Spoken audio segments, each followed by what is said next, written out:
नमस्कार, मी विशाल परदेशी. उत्तर प्रदेश टुरिझम प्रस्तुत रायझिंग मुंबई न्यूज 18 महाकुंभ या कार्यक्रमात आपलं सगळ्यांचं मंडळी खूप खूप स्वागत.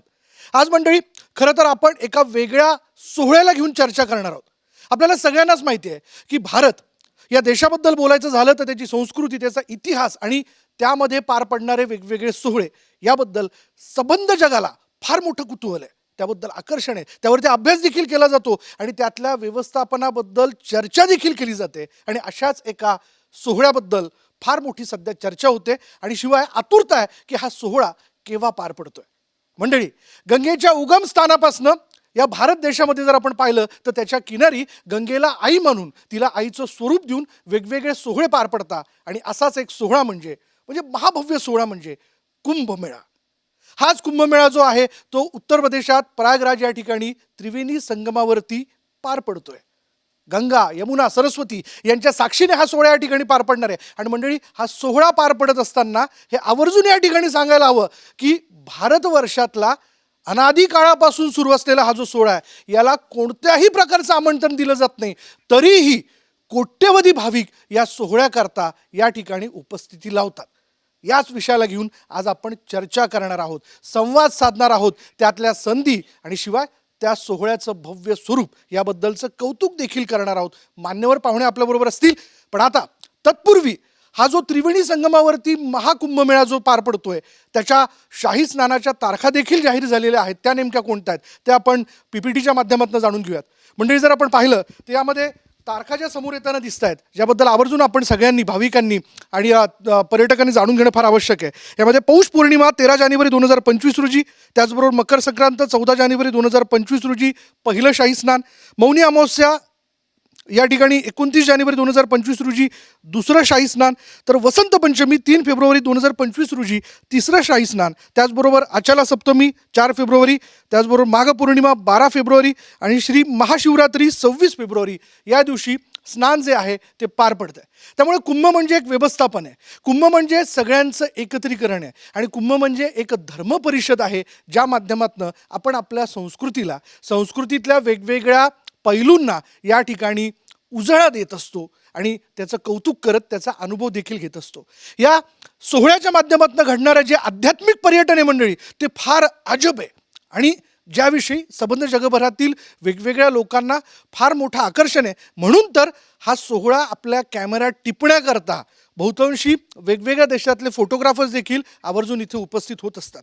पण आपल्या पुढच्या येणाऱ्या पिढीला देखील कुंभमेळा म्हणजे काय आणि येणारा नाशिकचा सिंहस्थ कुंभमेळा तो कशा पद्धतीने पार पडतो याविषयी आपण चर्चा करणारच आहोत. पण त्याविषयी माहिती देणारा एक छोटासा माहितीपट पाहूयात.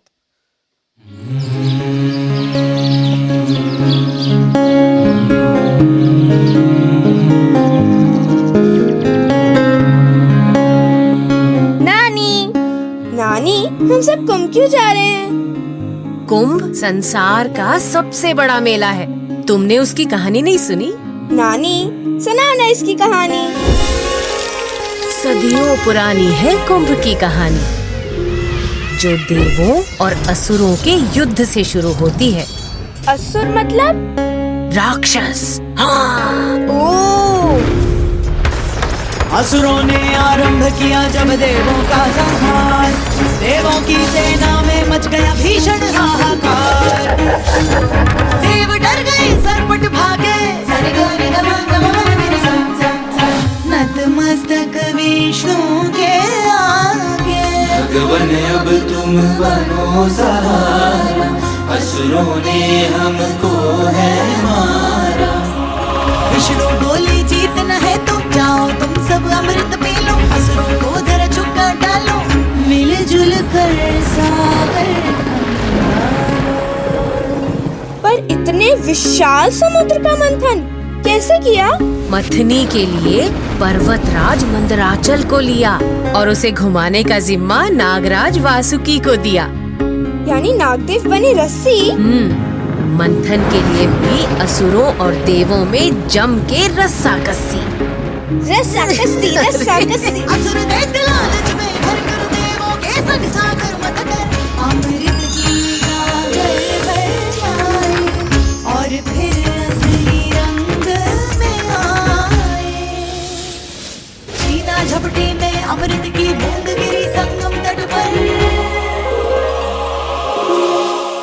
ओ, हम इसलिए कुंभ मनाते।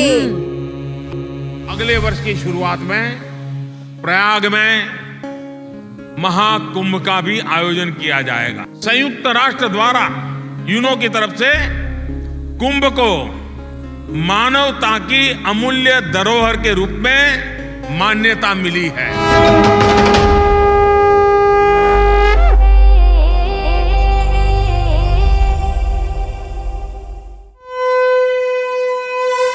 देखिए, कुंभ में आस्था तो है ही, विज्ञान भी।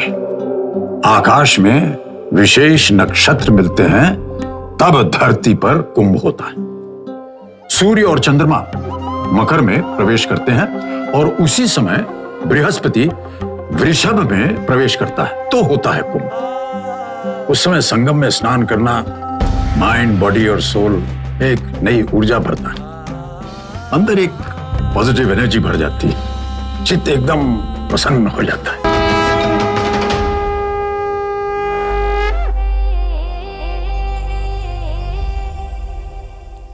त्यामुळे आपल्या लक्षात आलंच असेल की कुंभ हे केवळ अध्यात्म नाही आहे, तर ते एक विज्ञान देखील आहे. हा एक असा सोहळा आहे ज्याच्यामध्ये सगळ्यांचं एकत्रीकरण होतं आणि ज्या एकत्रीकरणाच्या माध्यमातून एक सूर जो आहे, एक ऊर्जा जी आहे ती थेट गगनाला जाऊन भिडते, यात कोणत्याही प्रकारची शंका नाही. आणि एक जयघोष होत असताना हा सोहळा याची देही याची डोळा अनुभवा असं प्रत्येकाला वाटत असतं. तर मंडळी, अर्थात मी कार्यक्रमाच्या पुढल्या भागाकडे जातो. मी जसं तुम्हाला म्हणालो की आज आपण या विषयाला घेऊन सुरेख अशी चर्चा देखील करणार आहोत. त्यातल्या संधी असतील, त्याचं स्वरूप असेल आणि शिवाय पर्यटन, यामध्ये आध्यात्मिक पर्यटन याबद्दल आवर्जून बोलायला हवं. या विषयाला घेऊन मी आज चर्चा करणार आहे आणि त्या मान्यवर पाहुण्यांना देखील मी व्यासपीठावर या ठिकाणी उपस्थित करणार आहे. सुरुवातीला मी व्यासपीठाकडे जातोय आणि व्यासपीठावरती जाऊन मी त्यांना इथे आमंत्रित करणार आहे.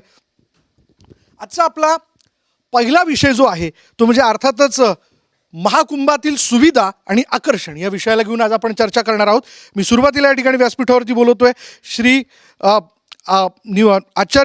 निर्वाणी आखाड्याचे आचार्य श्री महंत सुधीरदास महाराज यांना मी विनंती करेल की आपण व्यासपीठावरती यायचं.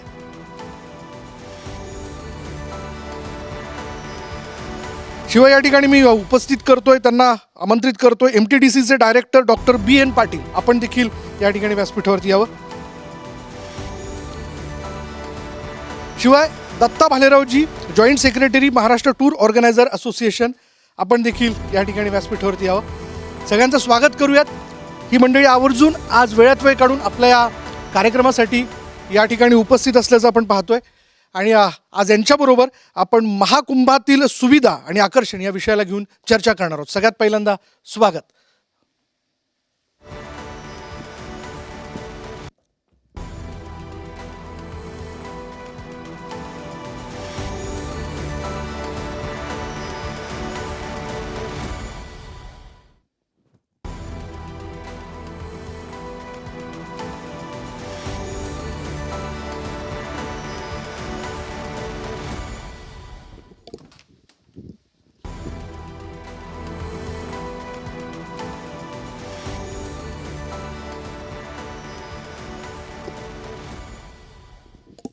आणि पुन्हा एकदा उत्तर प्रदेश टुरिझम प्रस्तुत रायझिंग मुंबई न्यूज 18 महाकुंभ या कार्यक्रमात आपल्या सगळ्यांचं स्वागत करत असताना आज आपण महाकुंभातील सुविधा आणि आकर्षण या विषयाला घेऊन मान्यवरांबरोबर आज चर्चा करणार आहोत.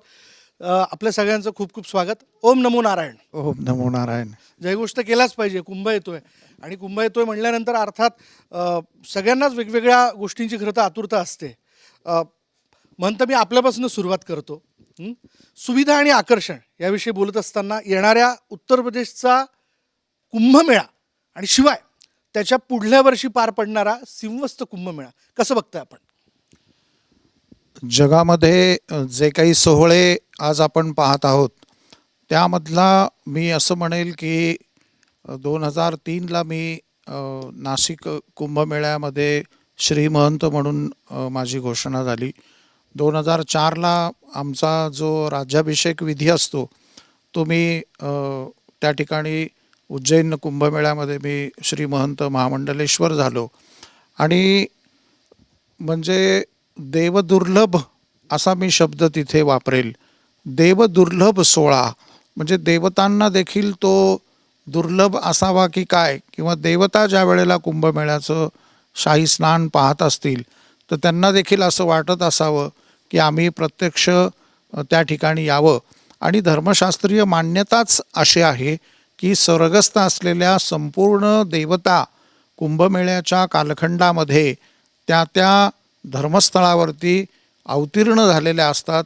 जसं नाशिकचं तर अजूनच गंमत आहे की 1 वर्षभर नाशिकचा कुंभमेळा चालतो.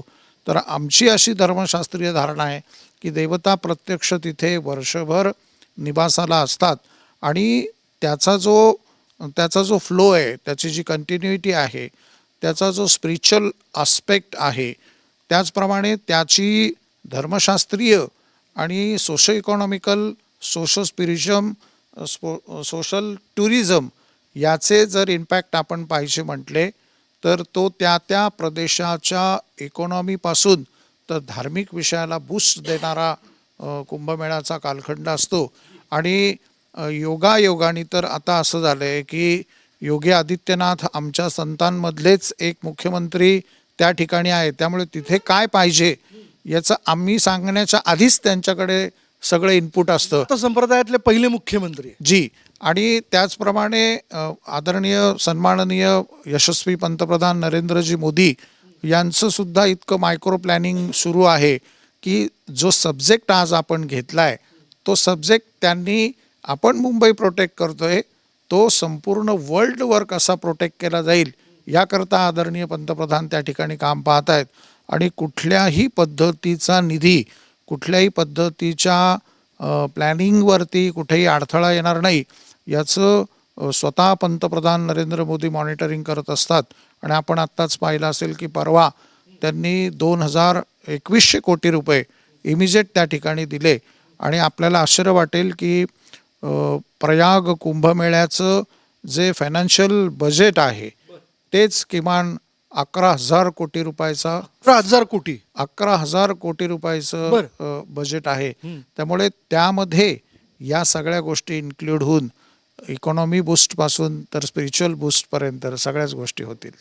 पाटील सर, रायझिंग मुंबईमध्ये आज महाकुंभबद्दल आपण संवाद साधतोय, पण MTDCचे डायरेक्टर म्हणून खरं तर तुमच्यावरती एक सगळ्यात मोठी जबाबदारी या अर्थाने की उत्तर प्रदेशच्या कुंभानंतर आपण जर पाहिलं तर नाशिकचा सिंहस्थ कुंभमेळा जो आहे तो पार पडतोय, बरोबर? माईक सुरू आहे आपला, पार पडतोय. त्यामुळे तुम्हाला या दोन्ही गोष्टींची सांगड घालून पुढली काय आव्हानं वाटतंय, कशा पद्धतीने नियोजन व्हायला हवं किंवा तुम्ही केलंय त्याबद्दल जरा सांगा ना. नाशिकचा जो कुंभमेळा आहे, आपण 2027ला येऊ घातोय आणि मागचा जो अनुभव आपण लक्षात घेतला, एक भावनिक एक श्रद्धास्थान म्हणून जो पर्यटकांचा आणि भाविकांचा ओघ असतो.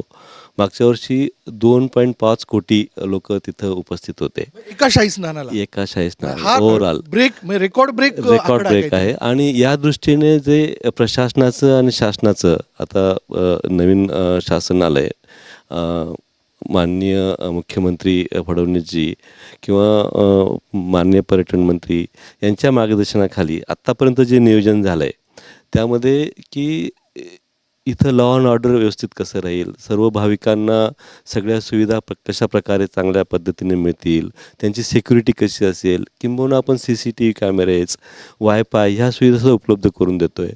प्रत्येक कुंभमेळ्यात जो मोठा प्रश्न येतो तो चांगल्या प्रकारे आपल्याला फूड कसं सर्व करता येईल, तोही आम्ही ह्या वेळेस शासनाने चांगल्या प्रकारे सुविधा निर्माण करण्याचा मायक्रो प्लॅन तयार करण्याचा चाललेला आहे.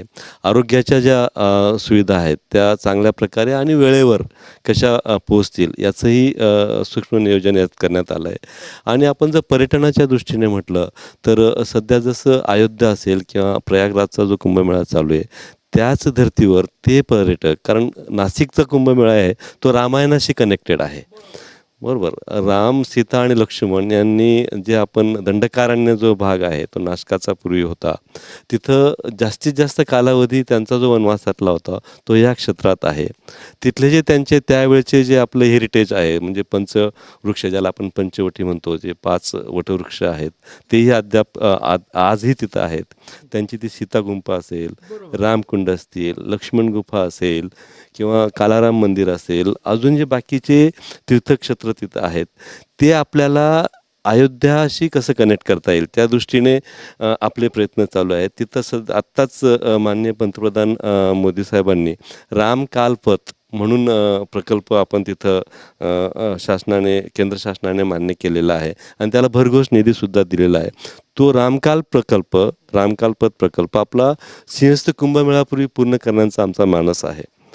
या व्यतिरिक्त ज्या योगे जे राम सर्किट आहे ते आपण नाशकापर्यंत खेचण्याचा पूर्ण प्रयत्न करत आहोत आणि ते भाविक जास्तीत जास्त आपल्याकडे कसे येतील बरोबर. त्याचा आपला प्रयत्न आहे. वा.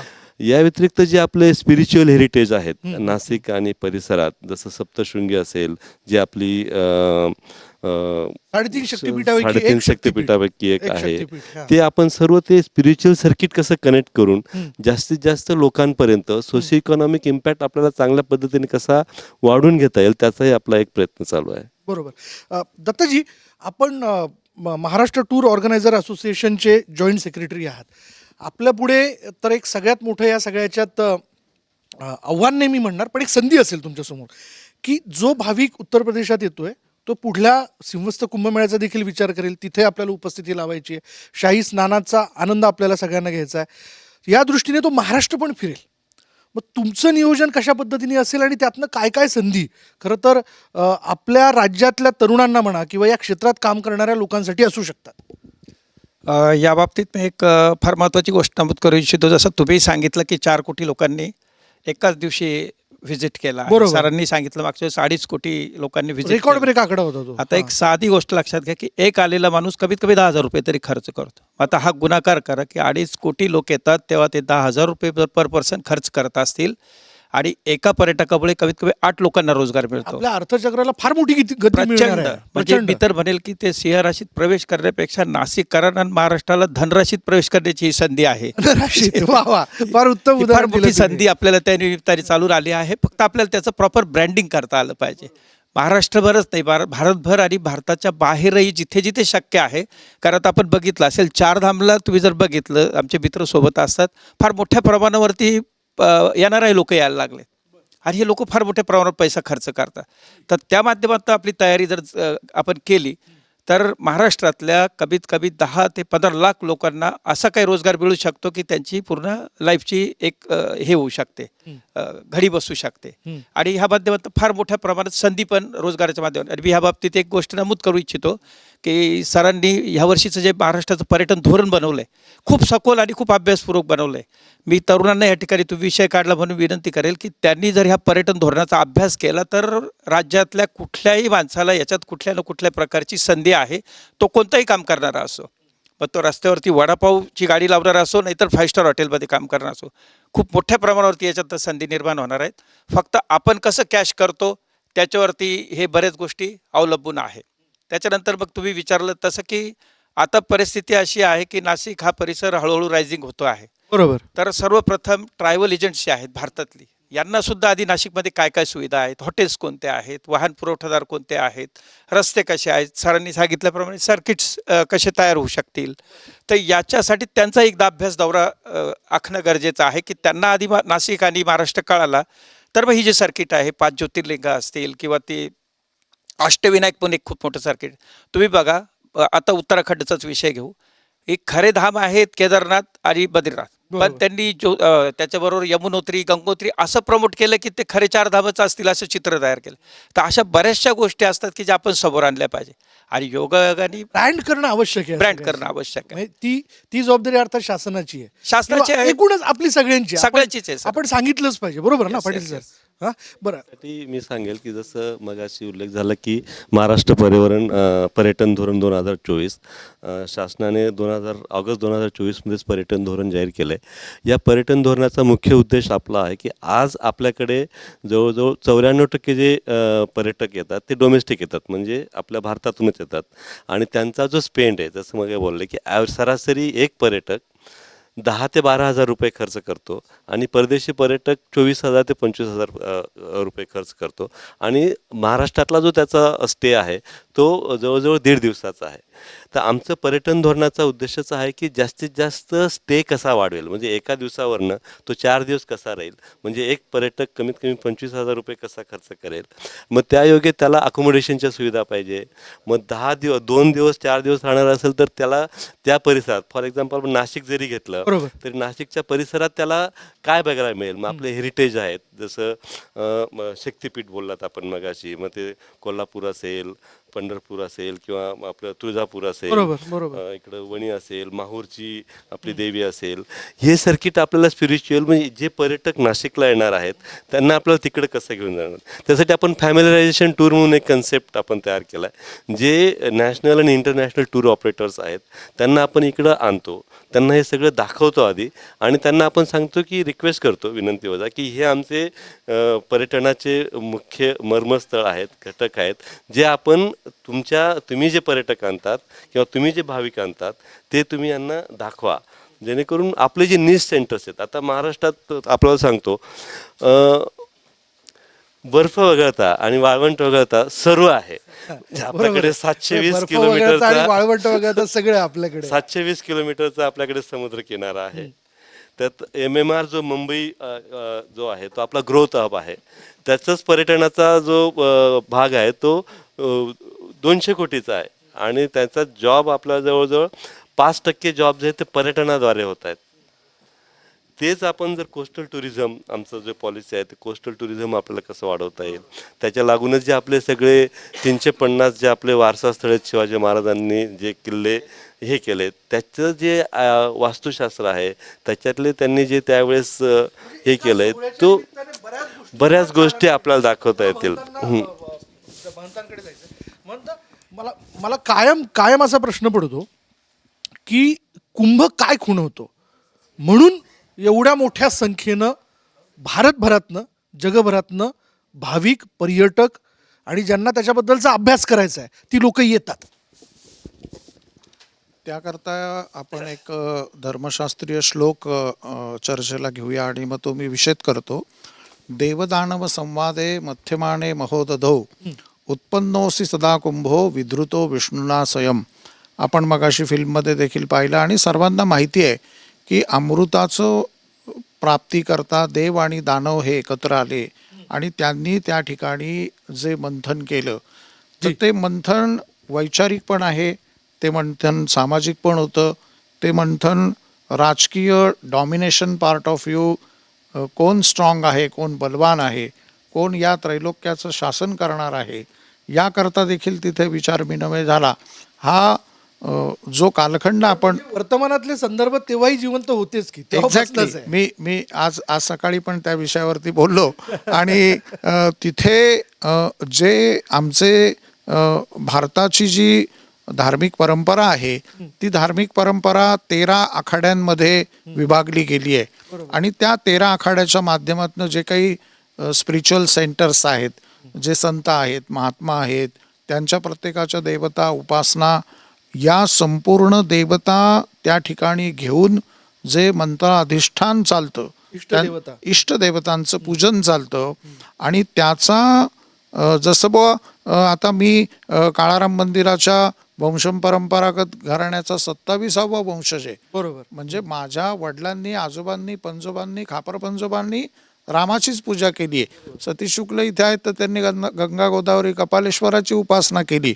तर तो जो जीन्स आहे, जो आमच्यामध्ये आलेला आहे, त्या सर्व देवतांचा, प्रिन्सिपल देवतांचा जो अंश प्रत्येक व्यक्तीमध्ये असतो, बरोबर, तो तिथे ज्या वेळेला स्थानाचं पूजन सुरू होतं त्यावेळेला तो तिथे अट्रॅक्ट होतो, आणि त्याला त्या स्थानातनं ऊर्जा मिळते, त्या स्थानातनं त्याला तो काहीतरी घेऊन जातो.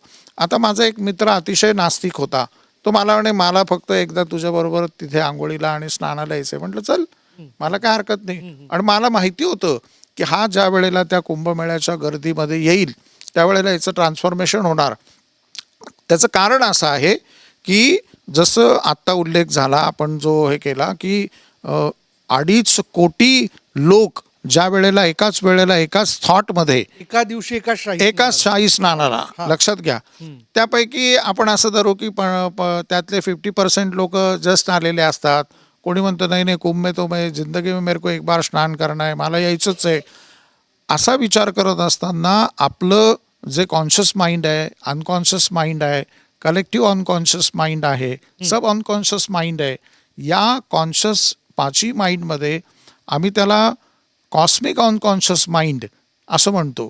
आणि त्या कॉस्मिक अनकॉन्शियस माइंडमध्ये ती व्यक्ती आली बरं का, की ती धर्माशी जोडली जाते अनायास. आणि एकदा का त्यांनी स्वाद घेतला की तो अनायास त्या तत्वदेवतांशी जोडला जातो. आणि अशी जोडलेली मंडळी तिथे येतात आणि त्या त्या देवतांचा प्रसाद, ऊर्जा, त्याला आपण transformation of power and energy or a thought हा घेऊन तिथे बाहेर पडतात. आणि आपण जाणतच असतात की आमच्याकडे 24 तास नामसंकीर्तन चालू असतं, प्रवचनं चालू असतात, व्याख्याते तिथे असतात.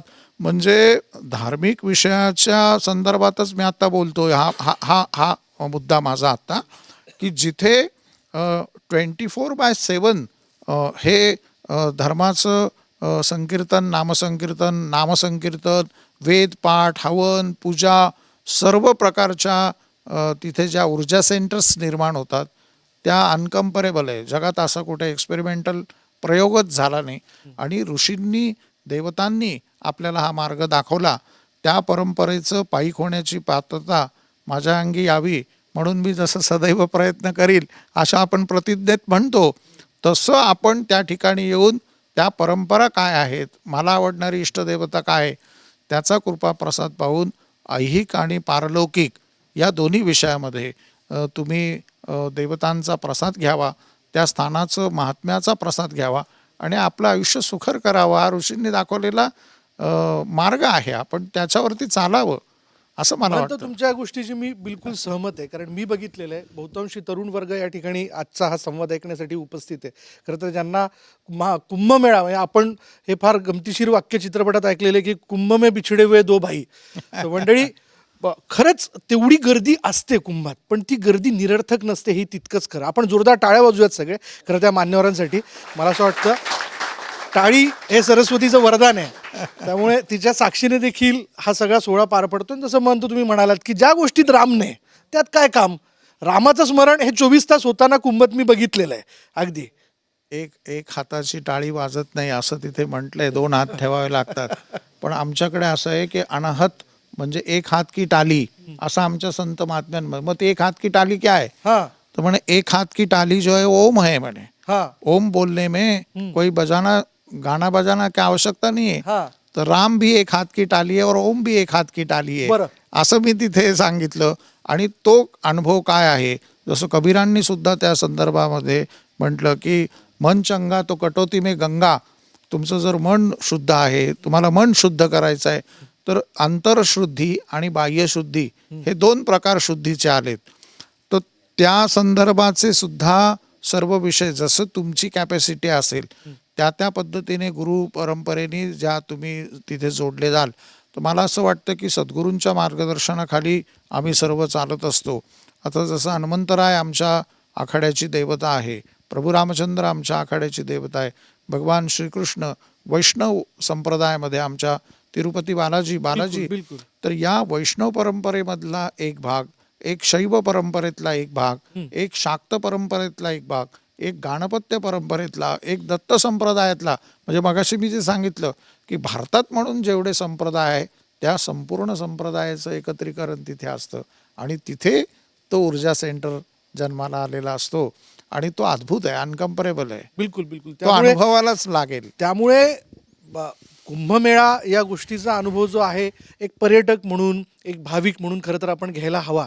कारण त्याचं व्यवस्थापन नेमकं कशा पद्धतीने पार पडत असतं, साधू महंत का एकत्र येतात, एवढी मंडळी तिथं जाऊन का नेमकी उपस्थिती लावतात, हे देखील फार जाणून घेणं महत्त्वाचं आहे. आणि आजच्या पिढीने त्याचा अभ्यास जरूर करावा, कारण त्यातनं बऱ्याच गोष्टी त्यांना समजणार आहे. पुन्हा एकदा संधीच्या दिशेने येतो.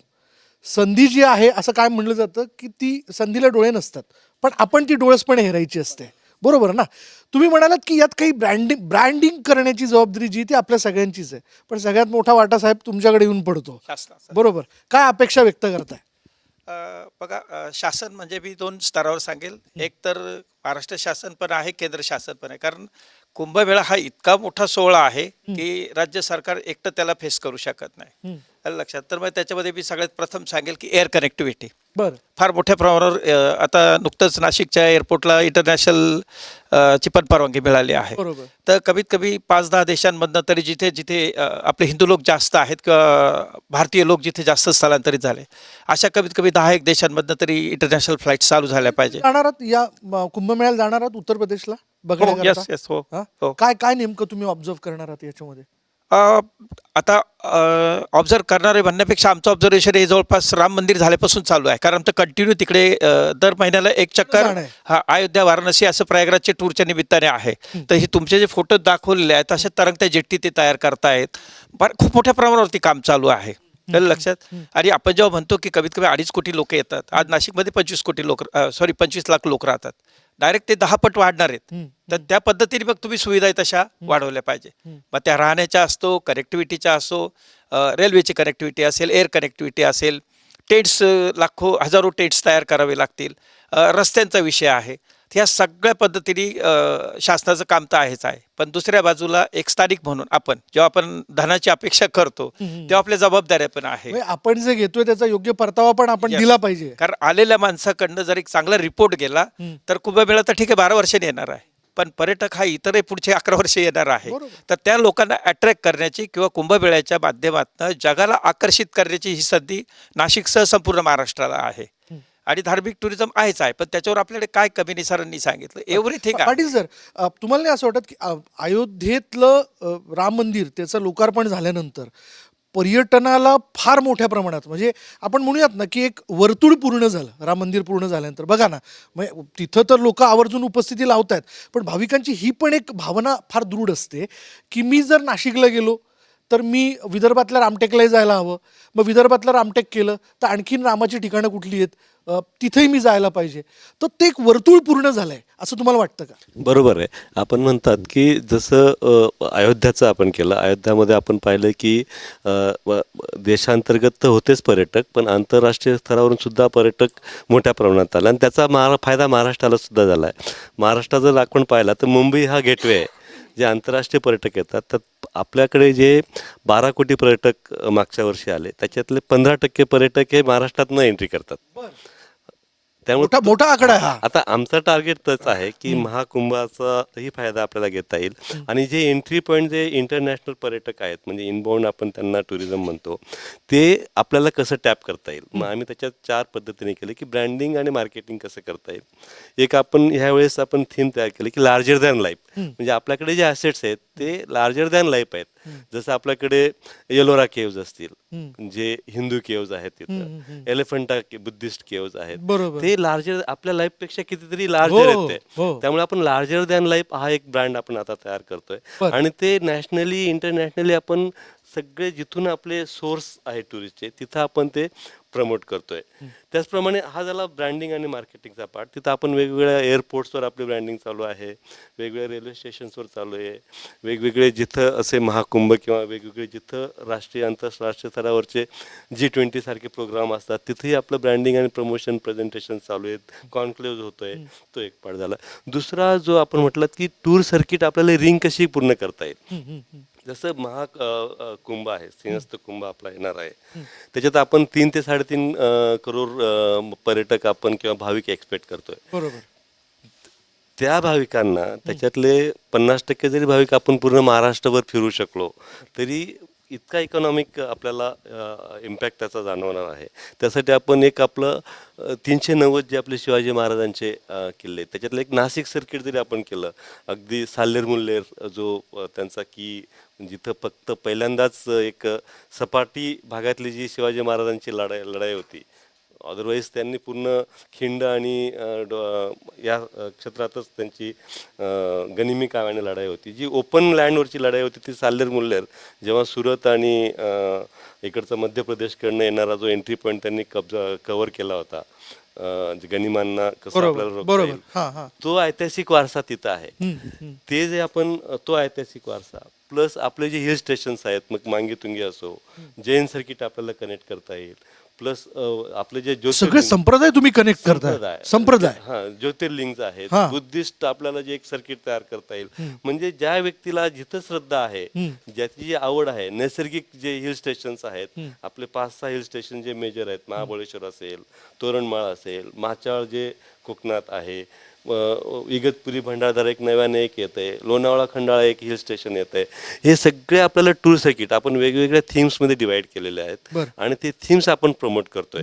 आता बीच टुरिझम मध्ये आपल्याकडे महाराष्ट्रात गोव्या किंवा इतर राज्यांपेक्षा सुंदर असे क्लीन असे बीचेस आहेत. पाटील सर मला सांगा, जो गंगेचं स्नान करण्यासाठी आलेला आहे त्याला अर्थात आकर्षण असतं का की समुद्र किनारीही जावं, एकदा फिरावं? तो जातो त्या दृष्टीने?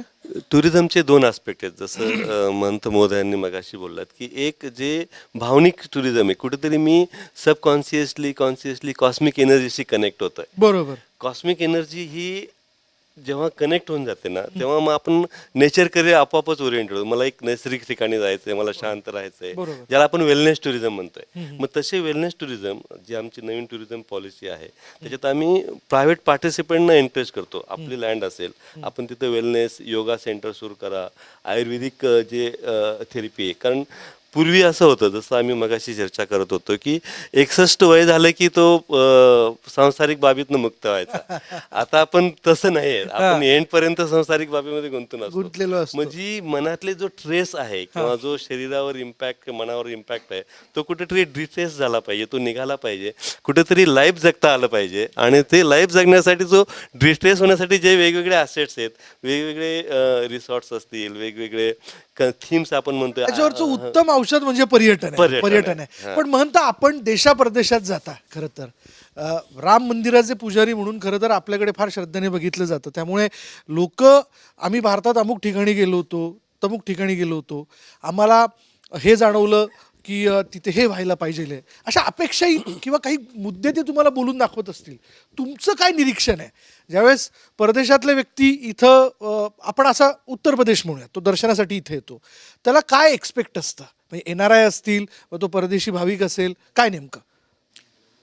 साधारणतः मी 28 देशांमध्ये माझा प्रवास झाला आणि तिथे भारतीय संस्कृतीबद्दल, वेदांबद्दल, ग्रामर बाबत, इंडियन म्युझिक बाबत, इंडियन ट्रॅडिशन बाबत, इंडियन फूड बाबत जी एक मला एक पॅशन दिसते, त्याला पॅशनिस्ट आपण म्हणूया, तो काहीतरी गंमतच चालली आहे. म्हणजे मला असं वाटतंय की आदरणीय मोदीजींनी जो एक वर्ल्ड वाईड ब्रँडिंग करायला देशाची सुरुवात केली आहे, त्याचा परिणाम आहे की भारताचा सुवर्णकाळ उदयास आला.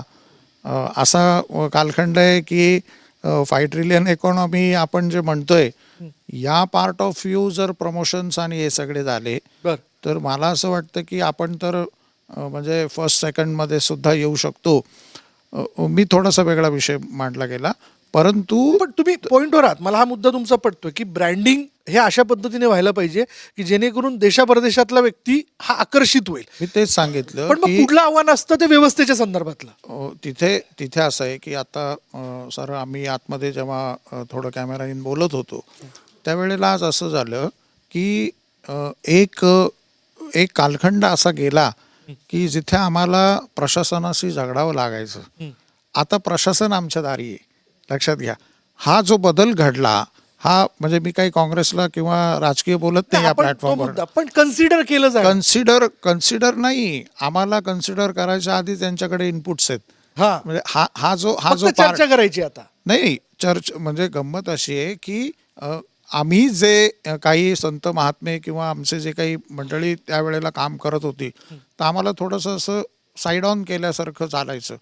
परंतु जेव्हा ही गोष्ट शासनाच्या लक्षात आली, खऱ्या अर्थाने त्याला मी ए प्रायोरी कॉन्शियसनेस असा शब्द वापरेल मॅनेजमेंटच्या भाषेतला, तो जो कॉन्शियसनेस तिथे आला गेला ना, तो मला वाटतं तो आता कुठे घेऊन जाईल.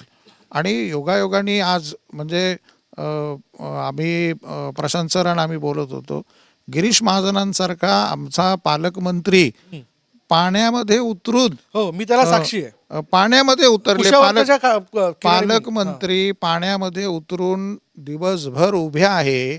तर मला वाटतं इट्स अ ग्रेट थिंग. म्हणजे आम्ही तर असतो तिथे, काय प्रश्नच नाही.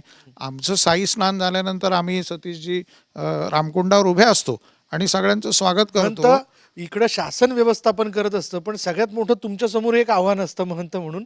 तुमच्यातलीच काही व्यवस्थापन तुम्हाला किंवा रुसवे फुगवे इतके सांभाळायला लागतात की धावाधाव होत असेल सगळ्याच्या. नाही, गंमत अशी आहे की 2 पार्ट आहेत तिथे, शस्त्र आणि शास्त्र असे दोन्ही पार्ट आहेत. बरं. आणि आमची जी व्यवस्था आहे, मी मगाशी सांगितल्याप्रमाणे 13 आखाडे आहेत.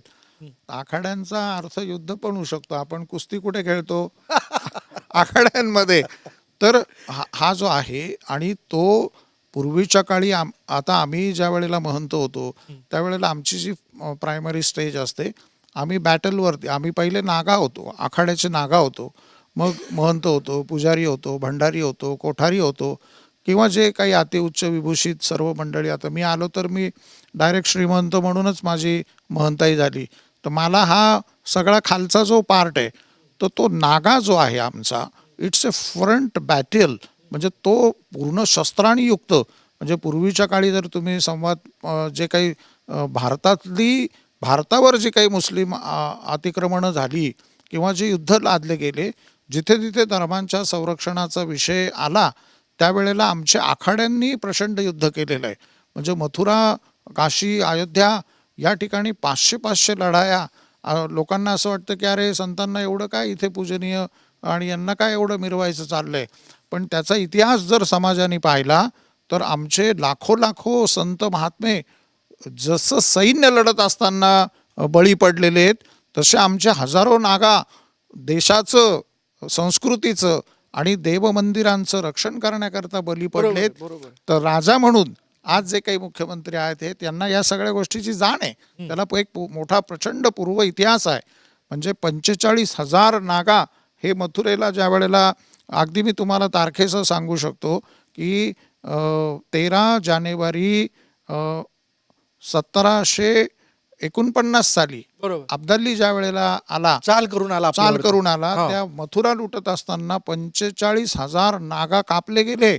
आणि तो म्हणाले की अरे हे नागडे लोक हे काय लढणार. पण तिथे ज्या वेळेला काहीतरी एक म्हण पुढे आली ना, नंगे से तो खुदा भी डरता है, अशी काहीतरी ती जी म्हण आली, ती म्हण कशामुळे आली. तर हे जे नागडे लंगोटी लावलेले आमचे साधू ज्या पद्धतीने लढले, अरे बापरे, तो भयंकर आहे म्हणे. तर मला असं वाटतं की cultural part of you, protection part of you, म्हणजे we are for the nation, we to the nation and for the nation and for the culture. बरोबर. आम्ही संस्कृती करताच आहोत, राष्ट्रकर्ता आहोत आपण. आम्ही राष्ट्रकर्ता आहोत. मीच मगाशी सांगत असताना मी एका नामवंत कंपनीमधनं राजीनामा देऊन महंत झालो. तुम्ही सरांना ती गोष्ट सांगत होतो की माझे जे GM होते ते मला म्हणाले, सुधीर तू वयाच्या 23व्या वर्षी एवढ्या मोठ्या याच्यावरती काम पाहतोयस म्हणे, आणि हे कुठे साधू व्हायला निघाला. तर म्हटलं नाही, आमच्या घरची जी परंपरा आहे म्हटलं, त्या परंपरेचं मला वहन करायचं आहे म्हटलं. मला संस्कृतीकरता जगायचं आहे, मला माझ्या धर्माकरता जगायचं आहे, मला माझ्या रामाकरता जगायचं आहे, मला माझ्या देशाकरता जगायचं आहे.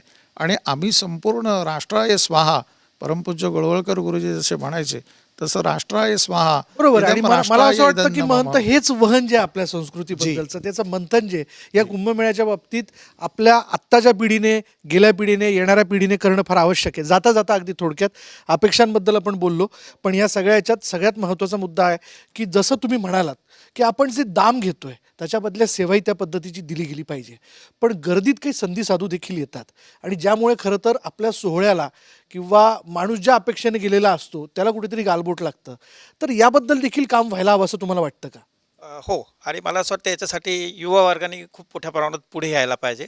आणि त्याचबरोबर मी अजून थोडंसं बारीक सांगेल की महिलांनी जास्त थोडंसं त्याच्यात सहभाग घेतला पाहिजे. कारण पर्यटन व्यवसायामध्ये आपल्याकडे, आम्ही जे बाहेर बघतो तर आपल्याकडे महिलांची काय म्हणतो की संख्या फार कमी आहे. तर त्यातल्या त्यात महिलांनी जर ह्या पार्टमध्ये जर काही भाग उचलला तर खूप मोठ्या प्रमाणात हे काम होऊ शकतं.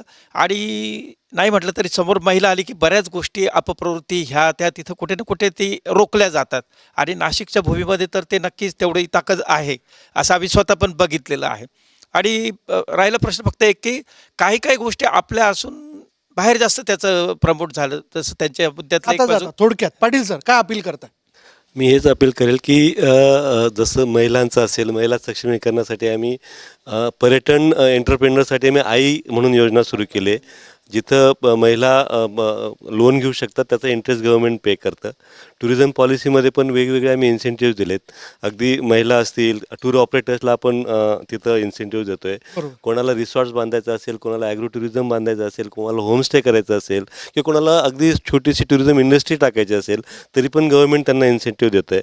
आणि स्किलिंग करायचं असेल, जसं मगाशी बोललात की स्किल आणि बिहेवियर हे महत्त्वाचं आहे, की तुम्ही तुमच्या आलेल्या पर्यटकाबरोबर अतिथी देवो भव आपली जी संस्कृती आहे ती आपल्याला कशी चांगल्या प्रकारे पाळता येईल. कारण हे आपलं इनटँजिबल अमूर्त एक असं हेरिटेज आहे.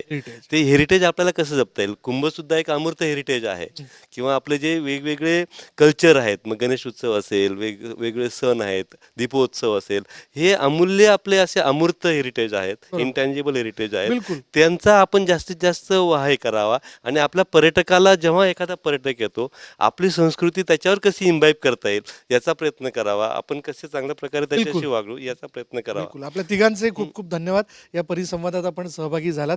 आणि खरं तर महाकुंभाचं नियोजन, त्यातल्या सुविधा आणि त्यातलं आकर्षण या विषयाला घेऊन आज आपण ही साधक बाधक चर्चा केली. आपल्या तिघांचे खूप खूप धन्यवाद. मी विनंती करेल की आपण स्थानापन्न व्हा.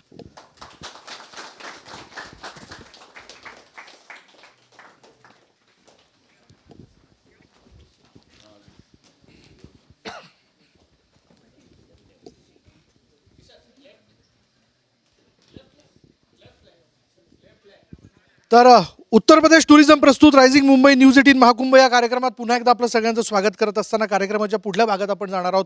आता एका परिसंवादात आपण चर्चा केली आणि मान्यवरांची वेगवेगळी या कुंभमेळ्याच्या व्यवस्थापनासंदर्भातली मतं आपण जाणून घेतली. पण आता आपण बघणार आहोत PPTच्या माध्यमातून या कुंभमेळ्याचं एकूण स्वरूप आणि त्याच्या तारखा. खरं तर त्या पुन्हा एकदा जाणून घेणं फार महत्त्वाचं ठरेल. आपण जाणून घेऊयात. बघा, खरं तर त्रिवेणी संगमावरती पार पडणारा हा सगळा सोहळा म्हणजे गंगा, यमुना आणि सरस्वती प्रयागराज या ठिकाणी पार पडणारा हा सगळा सोहळा आहे.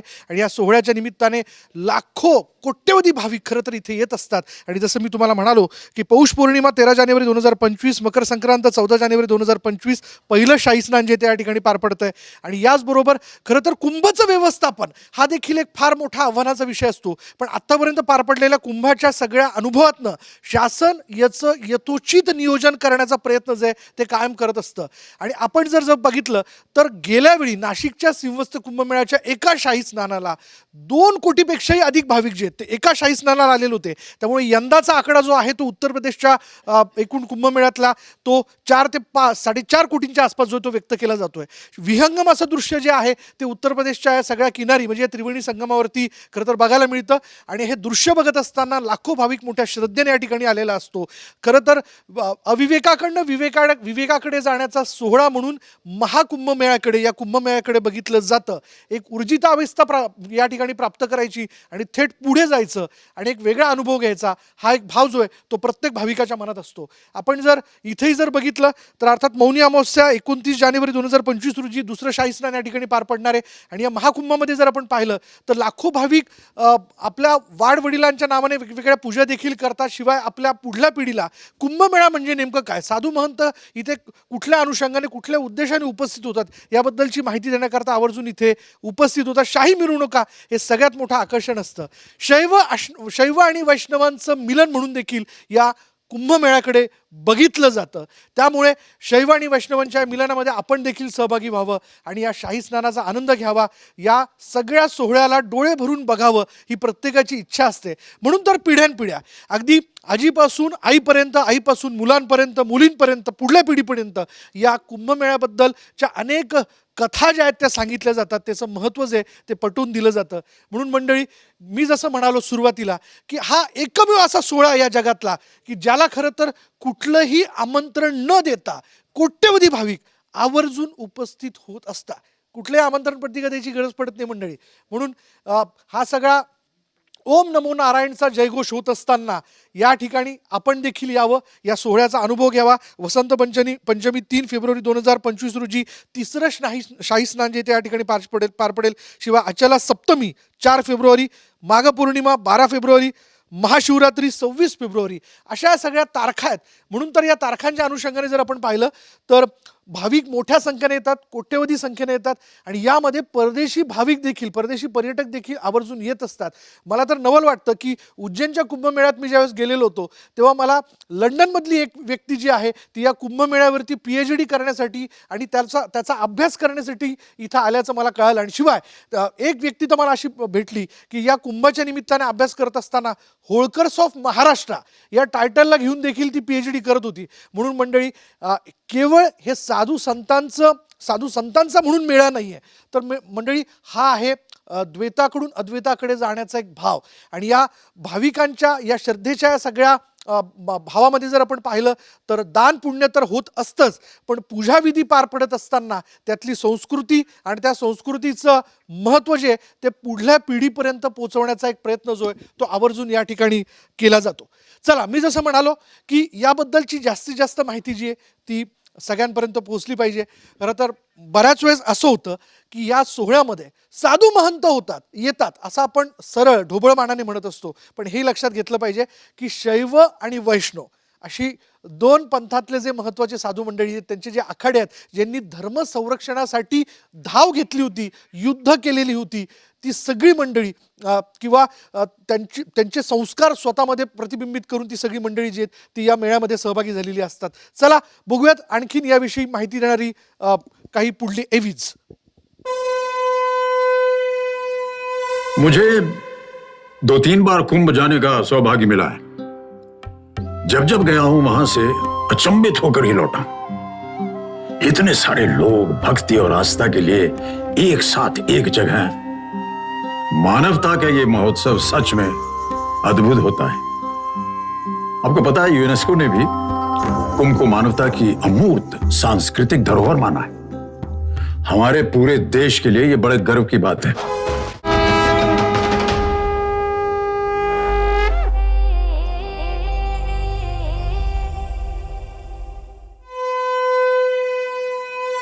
कुंभ के साथ न जाने कितनी यादें जुड़ी हुई हैं मेरा तो बचपन ही बीता है प्रयागराज में. सुबह सुबह 4 बजे उठ के पहुंच जाते थे हम वहां संगम में स्नान करने. पहले त्रिवेणी की मिट्टी को शरीर पर लगाया, फिर लगाई डुबकी. अब मंत्र पता नहीं होते थे, पर होठों से बुदबुदाते जरूर थे. पॉन्टून पुल देख के हम सोचते थे इसे बनाया कैसे होगा, इतने सारे लोगों का भार कैसे उठा लेता है ये. अब बड़े होते उसका साइंस समझ में आया. सचमुच अद्भुत होता है कुंभ.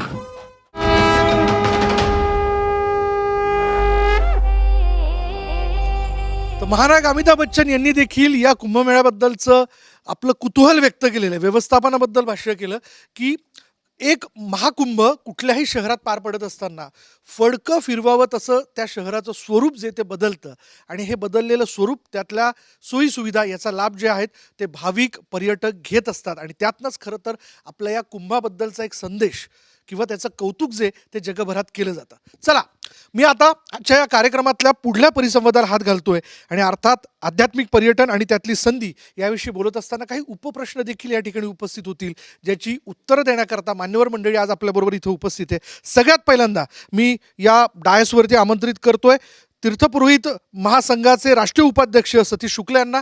खास आवर्जून वेळात वेळ काढून ते या कार्यक्रमाला इथं उपस्थित झालेले. सतीश शुक्लजी, आपलं खूप खूप स्वागत. आपण स्थानापन्न व्हावं.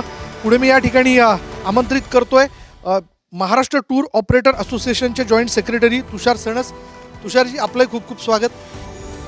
आणि अर्थात आज मी एक आपल्या सगळ्यांमधला, आपल्या सगळ्यांना आवडणारा, चर्चेत असणारा एक सेलिब्रिटी फेस म्हणजे अभिनेत्री नम्रता गायकवाडला देखील बोलवलेलं आहे. नम्रता, तुझं खूप खूप स्वागत. तर आम्हाला अपेक्षित आहे की नम्रताचं शूटिंगच्या निमित्ताने फार फिरस्ती होत असते आणि कुटुंबाबरोबर देवदर्शनाला ती निश्चित जात असणार. त्याच्यामुळे ती देखील या सगळ्या सोहळ्याबद्दलचं आपलं मत, तिच्या अपेक्षा एक अभिनेत्री म्हणून, एक सोशल मीडिया इन्फ्लुएन्सर म्हणून व्यक्त करणार आहे. चला त्यांचं स्वागत करूयात.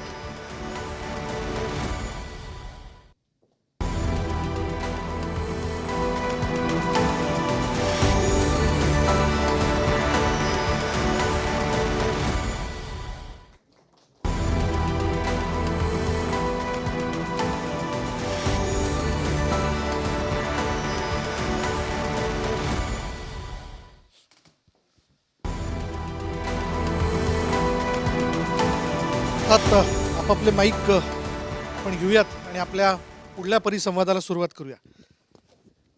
या परिसंवादामध्ये मी जसं म्हणालो की आध्यात्मिक पर्यटन त्यातली संधी याविषयी आपण पहिल्या भागात तर चर्चा केली, पण हे आध्यात्मिक पर्यटन जे आहे त्याला कुठल्याही प्रकारची मर्यादा नाही आहे, तर वेगवेगळ्या पद्धतीने अनुभवता येऊ शकतं. सतीश शुक्ला यांच्यापासून मी सुरुवात करतोय. पूर्वापार वेगवेगळे विधी आपण रामकुंडावरती पार पडता, आपला महासंघ कायम त्यामध्ये पुढं असतो. इव्हन कुंभच्या व्यवस्थापनात तुमचं म्हणणं हे आवर्जून जाणून घेतलं जातं. शेवटी ते सगळे व्यवस्थापन तुम्हालाही बघायचं असतं. पण आता येणारा हा उत्तर प्रदेशचा कुंभमेळा कसं बघता आपण याकडे, आणि अर्थात सतीश शुक्ल जर आपल्यासोबत आहेत तर सुरुवात ही श्लोकाने झाली पाहिजे. कुंभाचा जो खूप मोठं महात्म्य, खूप वर्णन आहे. तर आता 4 ठिकाणी जो कुंभ होतो त्याचं जे वर्णन आहे लिहिलेलं आहे. पृथिव्याम कुंभयोगस्य चतुर्था भेदमुच्यते हरिद्वारे प्रयागे च अवंत्याम गोदावरी तटे सिंहस्थिते सिंहर्के नासिके गौतमी तटे. नासिके गौतमी तटे. तर 4 ठिकाणी जो सिंहस्थ कुंभमेळा होतो त्याचे हे याच्यामध्ये वर्णन आहे. हे जाणून घ्यायला पाहिजे आपण सगळ्यांनी. हा 4 हरिद्वार, अलाहाबाद म्हणजे प्रयाग, उज्जैन आणि नाशिक. 4 ठिकाणी. हां, आता त्या ठिकाणी केव्हा केव्हा कुंभ होतो हे जे प्राचीन वर्णन आहे त्याच्यामध्ये नाशिकचा जो सिंहस्थ कुंभमेळा आहे त्याच्यामध्ये ज्यावेळेस सिंह राशीमध्ये गुरूंचं आगमन होतं, बर, सिंह राशीत गुरूंचं गुरूंचं आगमन. आगमन होतं, बर. त्यावेळेस नाशिकचा सिंहस्थ कुंभ सुरू होतो. तर आता 31 ऑक्टोबर 2026ला दुपारी 12:30 वाजता सिंह राशीमध्ये गुरूंचं आगमन होतं आणि त्यावेळेस नाशिकच्या रामतीर्थावर ध्वजारोहण होतं आणि ते ध्वजारोहण होऊन मग नाशिकचं सिंहस्थ कुंभमेळा सुरू होतो. बर. आता नाशिकची जी परंपरा ही अनादिकालापासून आहे. म्हणजे जे वर्णन आहे त्याच्यामध्ये तर इतकं अफाट वर्णन आहे ते एवढं आपण म्हणजे सांगू शकत नाही. परंतु ज्यावेळेस गोदावरीचा जन्म झाला, पृथ्वीवर सर्वात पहिल्यांदी जी महानदी आलेली आहे ती गोदावरी आहे. हो. आणि ब्रह्मदेवाने सृष्टीची रचना करण्यासाठी पद्मासन घालून तपश्चर्या केली होती, ते नाशिक आहे. म्हणून हे जे म्हटले कृतेतु पद्मनगरम, कृतयुगामध्ये पद्मनगर नाव पडलं, ते ब्रह्मदेवानी पद्मासन घालून तपश्चर्या केली म्हणून पद्मनगर. बरोबर. कृतेतु पद्मनगरम. त्रेतायाम तो त्रिकंटक, त्रेतायुगामध्ये त्रिकंटक नाव होतं. त्रिकंटक नाव का बरं होतं, तर रावणाचे 3 भाऊ खर, दूषण आणि त्रिशीर या तिघांचं राज्य त्या ठिकाणी होतं. बर. म्हणून त्रेतायाम तो त्रिकंटक, त्रेतायुगामध्ये त्रिकंटक नाव होतं. मग ते दंडकारण्यवन, नाशिकचं जे पंचवटी सगळं आहे ते दंडकारण्यवन होतं. आणि त्यावेळेस त्या ठिकाणी ऋषीमुनींना खूप त्रास व्हायचा. ऋषीमुनींना हे राक्षस जे आहेत ते तपश्चर्या करू द्यायचे नाही, त्यांना त्रास द्यायचे, त्यांची हत्या करायची. मग प्रभू रामचंद्रजी ज्यावेळेस आले त्यावेळेस त्यांनी त्या राक्षसांचा संहार केला. म्हणून आपल्याला नाशिकचं सगळं माहिती आहे.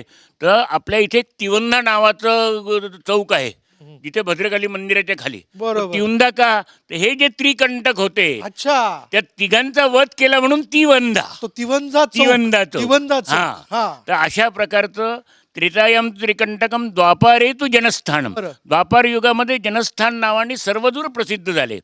तर रावणाची बहीण शूर्पणखा याचं नाक कान लक्ष्मणाने पंचवटीमध्ये छेदन केलं आणि नाकाचा तुकडा त्या बाजूला फेकला म्हणून संस्कृतमध्ये नाकाला नासिका म्हणतात. म्हणून नाशिक नावाने सर्वदूर प्रसिद्ध झालेलं आहे. बर बर बर. तर अशा प्रकारचं हे अतिप्राचीन असलेलं तीर्थक्षेत्र आहे. आणि गौतम ऋषींनी तपश्चर्या करून गोदावरीला, म्हणजे भगवान शंकराच्या जटेमध्ये ही गंगा होती, गोदावरी होती, तर याच्यामध्ये संपूर्ण जगाचं कल्याण व्हायला पाहिजे आणि आपल्या मानव देहाचं कल्याण व्हायला पाहिजे आणि त्याचबरोबर आपल्या समस्त पितॄंचं सुद्धा उद्धार व्हायला पाहिजे. म्हणून गौतम ऋषींनी तपश्चर्या करून आणलेली, शंकराला प्रसन्न करून आणलेली तपश्चर्या केली ती ही गोदावरी. बरोबर. मी अगदी गुरुजी तुमच्या गोष्टीशी सहमत आहात.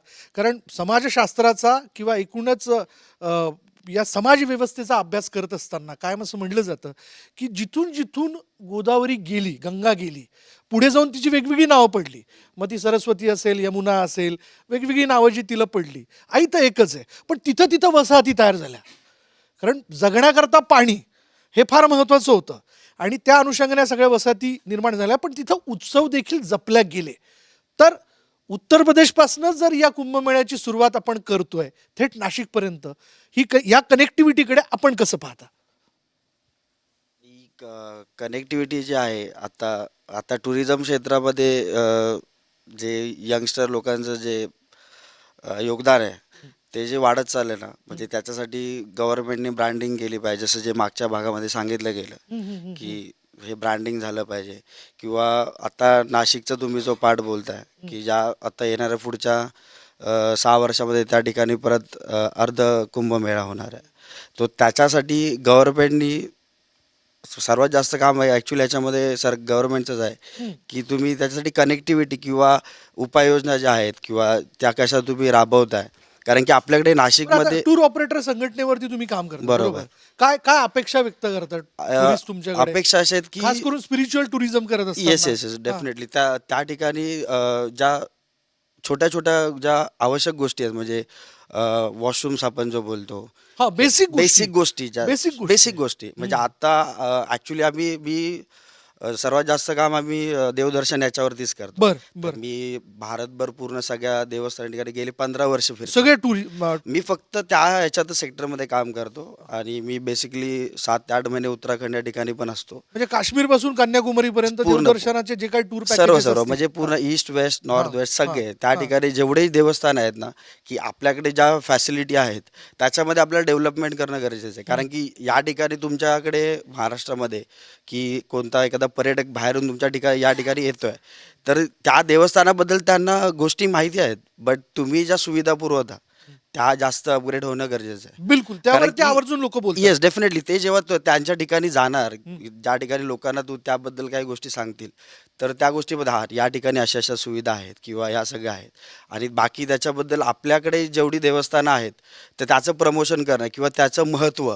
जसं आता गुरुजींनी सांगितल्याप्रमाणे की नाशिकला जसं एक मोठं योगदान आहे तसं आपल्या महाराष्ट्रात बरेचसे तीर्थक्षेत्र आहेत की त्यांना खूप मोठमोठे योगदान आहेत.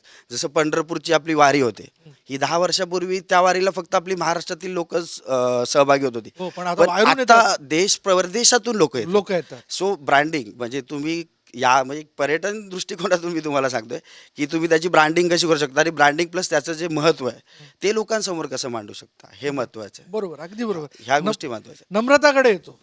आता नम्रता समोर आहे म्हटल्यानंतर अर्थात लोकांना हे जाणून घेणं फार म्हणजे त्यांच्या मनात उत्सुकता अशी, प्रश्न असा आहे की जर धार्मिक पर्यटन म्हणजे आध्यात्मिक पर्यटन आणि इतर वेळी आपण जे जातो, गोव्याला आपण गेलो किंवा 2 पर्यटनाचे 2, त्यातलं स्वतः नम्रता काय पसंत करते आणि तिला आवडलेली राज्यातली किंवा राज्याबाहेरची देवस्थानं कुठली? खूपच छान प्रश्न आहे. कारण मला असं वाटतं की माझा मूळचा जन्म नाशिकचा वा, आणि बरं. आज योगायोगाने हे सगळं जुळून आलंय आणि इतके व्यक्तिमत्व माझ्या बाजूला बसून असे नाशिक विषयी इतक्या डिटेलिंगमध्ये मला जाणून घ्यायला मिळतंय खरं तर. सो येस, जन्मच नाशिकचा असल्यामुळे म्हणजे अगदी मुंबईपासून नाशिकला जाईपर्यंत इगतपुरी येतं आणि मग अशा तिकडूनच सुरू होते खरं तर अध्यात्म आणि स्पिरिच्युअलिटीची पण लेवल. म्हणतो ना हवा बदलते, हो, हवा बदलते. अगदीच. सो आणि मी अगदीच लहानाची मोठी तिथे झाले आहे त्यामुळे मला असं आणि तिथून ऑफकोर्स माझे बाबा MSCB मध्ये असल्या कारणामुळे त्यांच्या सतत ट्रान्सफर व्हायच्या, त्यामुळे मग नाशिकवरून आम्ही संभाजीनगर आणि मग नागपूर अशा ठिकाणी, मग त्यामुळे त्या ठिकाणचे बऱ्याच गोष्टी म्हणजे काय बोलूयात आपण अजिंठा वेरूळ लेणी म्हणजे तिथे संभाजीनगरमध्ये असताना आणि त्याच्याच बाजूला आता कैलास मंदिर हे प्रचलित आता होत आहे. ते त्यावेळेस तितकं माहिती नव्हतं कारण की सोशल मीडियाद्वारे आता त्याचं इतकं छान रूपांतर झालंय, लोकांपर्यंत पोहोचलंय. आणि जसं सर मगाशी म्हणाले की येस, आत्ताच मी कैची धामला गेले होते उत्तराखंडला. सो आम्ही मित्रमैत्रिणी मिळून तो प्लॅन केला आणि आम्ही तिथे गेलो. त्याचं जाण्याचं त्याच्या मागे एक मोठी गंमत आहे की स्टीव्ह जॉब जॉब्स आणि यांच्या म्हणजे मी इंटरव्ह्यू ऐकत असताना मला जाणवलं की अरे ते तिथे गेले होते आणि मी इथे इंडियामध्ये राहते, मी भारतात असून मला ती जागा माहिती पण नव्हती तेव्हा. सो आम्ही मित्रमैत्रिणी म्हणून प्लॅन केला आणि आम्ही तिथे गेलो. तिथे गेल्यानंतर कळलं माझ्याकडे ते एक स्काय व्ह्यू ॲप आहे आणि तिथे गेल्यानंतर मी ते ॲपमध्ये ना प्रचंड म्हणजे बोलतात ना जेवढे ग्रह तारे आकाशात आहे ते त्यांच्या नावासकट दिसतं, खूप जवळ दिसतात. तर तिथे गेल्यानंतर कैची धामला गेल्यानंतर त्या ॲपमधून मी पाहिलं त्यावेळेस सगळे ग्रह ऑलमोस्ट जवळ होते. हो, काय अनुभव आणि आहे? म्हणून मी म्हटलं की कदाचित त्याच्या आजूबाजूचाच परिसर देवभूमी म्हणून ओळखला जातो. तो का? तर त्याच्या पाठीमागे पण हे सायंटिफिक रिझन आहे आणि हे खूप योगायोगाने कळलं. अगदीच आम्ही काही असं केलं नव्हतं. पण एवढंच माझा स्वतःचा असा उद्देश असतो किंवा माझ्या सर्कलमध्ये जे आहेत माझी फॅमिली आम्ही सगळेच उद्देश असाच असतो की जिथे आता गोवा इंटरनॅशनल फिल्म फेस्टिवलला मी गेले तर जसं फिल्म फेस्टिवल संपलं म्हणजे माझं काम जसं संपलं तसं मग तिथे आता कळलं की ती एक सेंट त्या चर्चमध्ये झेवियर्स नाव आहे वाटतं तर त्यांच्या बॉडीला तिथे ठेवलेलं असतं. अजूनही त्यांच्या पिन मारले की केलं. पण आता ती 10 वर्षानंतर बाहेर काढली आहे. तर ती 10 वर्षानंतर बाहेर काढली आणि मी म्हटलं मी योगायोगाने गोव्यातच आहे तर मी आवर्जून तिथे भेट दिली, मी ते पाहिलं. तर तशा ठिकाणी गेल्यानंतर तो खूप अद्भुत अनुभव असतो आणि ते ऑफकोर्स आपल्या अध्यात्म आपल्या स्पिरिच्युअलिटीला खूप मोठं म्हणजे काय प्रोत्साहन देत असतं बिंग कलाकार म्हणून सुद्धा. कारण अशा पद्धतीचाच आमचं जर्नी कारण ही ऊर्जा देणार असतं आमच्या कामामध्ये आम्हाला. बरोबर. मी आता थोड्या वेळापूर्वी तेच म्हटलं की कुंभ के मेले में बिछड़ गए दो भाई वगैरे. आता संवाद तर असतोच, म्हणजे आता हिरोईन समोर आहे म्हटल्यानंतर हा संवाद सगळा येणारच समोर. पण तू स्वतः कधी, तू जसं म्हणाली नाशिकमध्ये तू लहानाची मोठी झाली, तर तू स्वतः कधी कुंभमेळ्यात गेली आहेस का? पाहिलंय का तू? बाय डिफॉल्ट गेले मी तिथे डेफिनेटली. काय आवडलं होतं? आणि आवडलं म्हणजे खरं सांगू तिथे म्हणजे फार आधी गेले होते तेव्हा आता मी मुंबईतच राहतो. पण तिथे गर्दी आणि इतक्या मोठ्या संख्येने लोक इकडून तिकडून म्हणजे ऑलमोस्ट जगभरातून येतात असं म्हणायला हरकत नाही. ते कुठल्या अपेक्षेने येतात, काय आशेने येतात आणि काही रिसर्च करण्यासाठी येतात आणि ह्या सगळ्या गोष्टींचा तो जो माझ्या बालमनावर परिणाम झाला होता. आत्ताच माझी बाई ग नावाची फिल्म रिलीज झाली होती त्यामुळे गोदा आरती चं प्रमोशन म्हणजे आम्ही करायला गेलो होतो आणि आमच्या नशिबी गोदा आरती करण्यात आली संध्याकाळी 7 वाजता. तर तुम्हालाही माहिती असेल की गोदा आरती करत असताना आमच्या हातामध्ये इतके छान मोठे मोठे ते दिवे आणि ती आरती जोरात छान सुरू होती आणि इतका छान माहोल असताना तो अद्भुत अनुभव म्हणजे जो मला शब्दातही वर्णन नाही करतायत तो प्रत्यक्षात घ्यायलाच हवा. असं मी आणि स्वप्नील जोशी आम्ही सगळी स्टारकास्ट होतो सिनेमाची. तेव्हा मला जाणवतं की खरंच माझा जन्म इथला आहे. मी आत्ता दुबईला सुद्धा फॅमिलीसोबत गेले होते. पण पूर्ण वर्ल्डमध्ये जरी फिरले तरी आपलं महाराष्ट्र बेस्ट आहे. हे याची भाषा ती माती आणि ती नाळ खूप खूप वेगळे. म्हणजे बाईगचं शूटिंग पण आमचं लंडनला झालं होतं. महिनाभर आम्ही तिकडे होतो. पण शेवटी घरचा वरण भात किंवा काय बोलतात ना महाराष्ट्रातलं आपलं हे सगळे ही ही ही हवाच खूप वेगळी आहे जी आपल्याला सतत कायम ऊर्जा देत असते. बिलकुल. गुरुजी, सोहळा म्हटलं म्हणजे भजन आणि भोजन दोन्ही आलं आणि आपल्या राज्यातल्या किंवा एकूणच आपल्या परंपरेमध्ये हे 2 सोहळे फार महत्त्वाचे असतात. म्हणजे 2 प्रक्रिया ज्या आहेत हे 24 तास निरंतर आपल्या शहरामध्ये त्या क्षणाला सुरू असतं. एक पुरोहित संघाचे राष्ट्रीय उपाध्यक्ष म्हणून काय अपेक्षा तुम्ही व्यक्त करतात? म्हणजे कशा पद्धतीने, कारण उत्तर प्रदेशातही तुम्ही जाणार आहात बरोबर, हा तिथला सोहळा अनुभवणार आहात, तिथे उपस्थिती असेल तुमची जी. आणि आता मॅडमनी जे सांगितलंय ना की आरतीचं गोदा आरतीचं सांगितलं हे पाहिजे गोदावरीची रोज आरती पुरोहित संघ त्या ठिकाणी अनादी कालापासूनची ही आरती आहे आणि त्या ठिकाणी आपण माईक जरा जवळ घ्या, आवाज आहे. पुरोहित संघ जी आहे एक मिनिट काढून देतो. जी जी आरती आम्ही बघितलेली. आता त्याच्यातलं आणखीन एक वैशिष्ट्य सांगतो की त्या आरतीमध्ये पुरोहित संघ करीत असलेल्या आरतीमध्ये त्या ठिकाणी मगाशी जी कुंभामध्ये हे सांगितले ते जे रामतीर्थ आहे तिथे अरुणा गोदावरी संगम झालेला आहे. जसं प्रयागला त्रिवेणी संगम गोमुख त्या त्रिवेणी संगमाचं खूप मोठं महात्म्य आहे. म्हणजे शंकराचं ब्रह्महत्येचं बातक लीला करता करता शंकराला ब्रह्महत्येचं बातक लागलं तर स्वर्ग मृत्यू पाताळ तिन्ही भुवनातील तिन्ही सगळीकडे 12 वर्ष त्यांनी तपश्चर्या करून यात्रा करून आले परंतु त्यांचं ब्रह्महत्येचं बातक कुठे दूर झालं नाही. नंदिनी शंकराला त्या ठिकाणी रामतीर्थामध्ये आणलं रामकुंडावर. तिथे अरुणा गोदावरी संगमाचं जे स्थान आहे तिथे अरुणावर्णयोरमध्ये यत्र प्राची सरस्वती तत्र स्नात्वाच पीत्वाच ब्रह्महत्या व्यापोहती हे ब्रह्मांड पुराणातलं वचन हे नंदीला माहिती होतं. नंदीने शंकराला तिथे ते आणलं आणि जसं शंकराने स्नान केलं, स्नान केल्याबरोबर त्यांच्या कपाळावर असलेलं पातक ते उडालं आणि ते समोर अस्थिविलय तीर्थात पडलं. 3.5 तासात अस्थींचं पाणी आपलं ब्रह्महत्येचं पाणी झालं आणि आजसुद्धा त्या ठिकाणी 3.5 तासामध्ये अस्थींचं पाणी होतं त्या ठिकाणी आजसुद्धा. इतकं जागृत स्थान आहे रामकुंडात इतकं जागृत स्थान आहे. आणि त्या ठिकाणी जो सिंहस्थ कुंभमेळा होतो त्याचं जे हे लिहिलेलं आहे महात्म्यामध्ये ते खूप आहे. पण त्याच्यामध्ये हे एक महात्मा आहे की स्वर्ग मृत्यू पाताळातील सर्व देवदेवता तीर्थ वनस्पती सहित सगळ्याच्या सगळ्या त्या ठिकाणी येत असतात. आणि ते जोपर्यंत सिंह राशीमध्ये गुरु आहे तोपर्यंत त्या ठिकाणी तिथे वास्तव्यास असतात. आणि हे शास्त्रज्ञांनी प्रत्यक्ष मला एक दिवशी बोलून शास्त्रज्ञांनी त्या ठिकाणी कार्यशाळा चालू होती त्यांची आणि तिथे मला बोलून त्यांनी सांगितलं अध्यात्म आणि विज्ञान असं दोन्ही आहे. पण शुक्लगुरुजी मला इथं आपली सगळी तरुण मंडळी बसलेली आहेत, बहुतांशी लोकांना हे माहित नाहीये शैव आणि वैष्णव. जरा तो फरक समजून सांगा ना. शैव म्हणजे जे शंकराचे उपासक आहे, जे आडवं भस्म गंध लावतात ते शैव त्रिपुंड. आणि वैष्णव म्हणजे विष्णूंचे जे उपासक आहे, रामाचे जे उपासक आहे, जे उभगंध लावतात ते वैष्णव. बरोबर.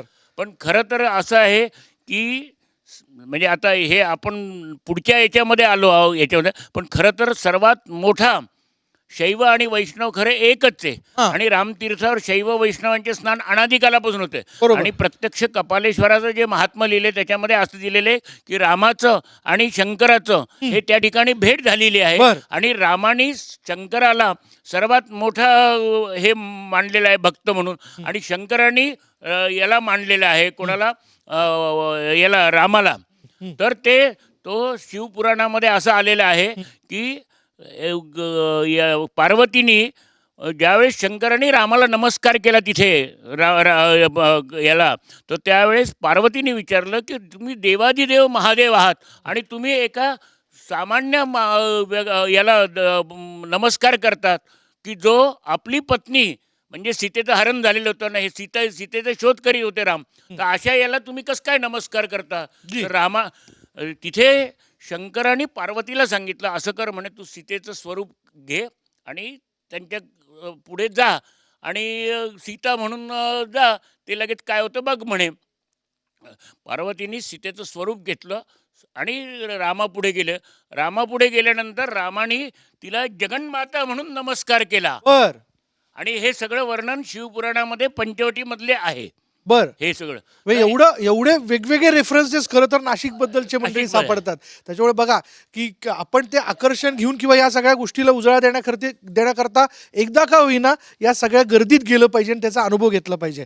आता गुरुजी मी पुढल्या मुद्द्याकडे येतो. तुम्ही काही पायाभूत सुविधांच्या विषयाला घेऊन किंवा मूलभूत सुविधांच्या विषयाला घेऊन तुम्ही पर्यटकांच्या अपेक्षा व्यक्त केल्या, पण त्याच्या पुढे जाऊन जसं गेल्याही मी परिसंवादामध्ये विचारलं की अर्थव्यवस्थेला चालना मिळणार आहे, बरोबर ना, काय आणखीन केलं पाहिजे, काय संधी असू शकतात वेगवेगळ्या वयोगटातल्या लोकांना, उत्तर प्रदेशचा कुंभमेळा ते नाशिक सिंहस्थ कुंभमेळा.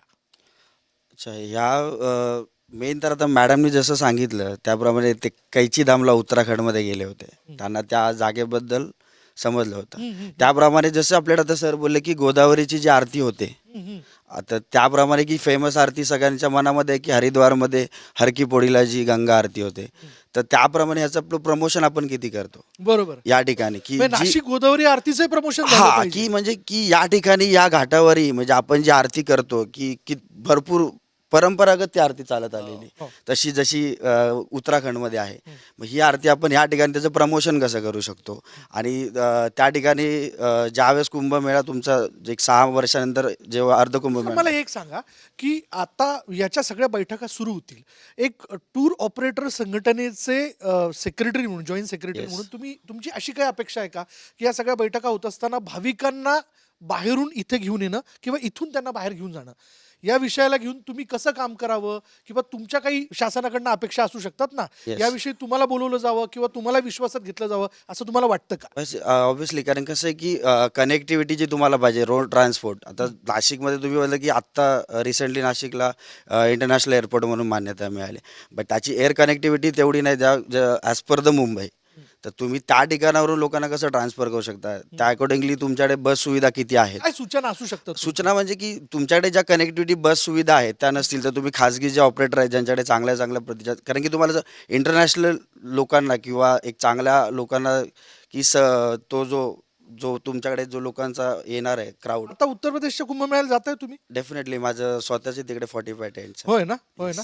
पण मग तिथे काय तुम्हाला आवडलं, म्हणजे कशा पद्धतीने आता बिग बी अमिताभ बच्चन यांनी तिथे उभारण्यात आले नदीवरचे पूल, त्याचं आवर्जून उल्लेख केला. ऍक्च्युली त्यांच्याकडे जो एरिया आहे तो तो खूप मोठा आहे. मोठा एरिया सो त्याच्यामुळे त्यांना तिथे मॅनेजमेंट करणं शुक्रगुरुजी किती काय 34 किलोमीटर परिक्षेत्रात आहे ना? जास्त 35 ते 36 किलोमीटर एरियामध्ये आहे पूर्ण बरं. तो. आणि आपल्याकडे माईक माईक माईक तुम्ही फार चांगला मुद्दा अगदी हे केला. आपल्याकडे काय होतं माहिती आहे का, की सिंहस्थ आला की सिंहस्थाच्या ऐन वेळेवर तयारीला सुरुवात होती.